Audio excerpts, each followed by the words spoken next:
लेकिन वो कहता है कि उसे और खाना है क्योंकि इसका तीखापन कमाल का है। तभी रिचर्ड के दिमाग में एक कमाल का आइडिया आता है। वो सोचता है कि वो एक स्पाइसी चिप्स बनाएगा और इसी से अपनी किस्मत बदलेगा। उसी दिन वो चिप्स के कई सारे पैकेट लेकर घर पहुंच जाता है।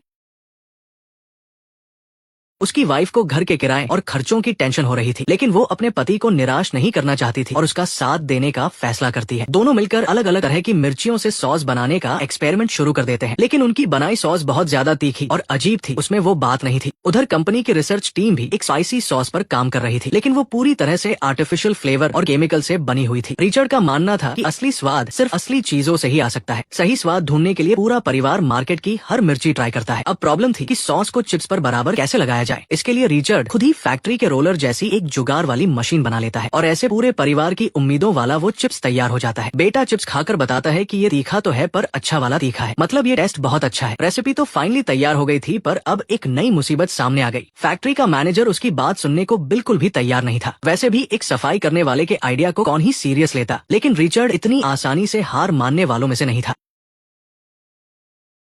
जब आसपास कोई नहीं होता तो वो चुपके से मैनेजर के ऑफिस में घुस जाता है। वहाँ उसे कंपनी के मालिक मिस्टर स्मिथ का कॉन्टैक्ट नंबर मिल जाता है। पहली बार इतने बड़े आदमी से बात करते हुए रिचर्ड बहुत घबरा रहा था। मिस्टर स्मिथ भी उसका फोन काटने ही वाले थे कि रिचर्ड कुछ ऐसा बोलता है। रिचर्ड कहता है कि आपने अपने वीडियो में कहा था कि एक सीईओ की तरह सोचो, तो मैंने वही किया। मिस्टर स्मिथ पूछते हैं कि तुमने मेरा वीडियो देखा है और तुम एक सफाई कर्मचारी हो। रिचर्ड कहता है कि मैं मेंटेनेंस क्रू में काम करता हूँ, अगर आप इजाजत दें तो मैं आपको कुछ सैंपल भेजना चाहता हूँ। मिस्टर स्मिथ उसका नाम पूछते हैं। वो कहते हैं कि ये तो बहुत अच्छी बात है, तुम भेज सकते हो। ये सुनकर रिचर्ड की खुशी का कोई ठिकाना नहीं रहता है।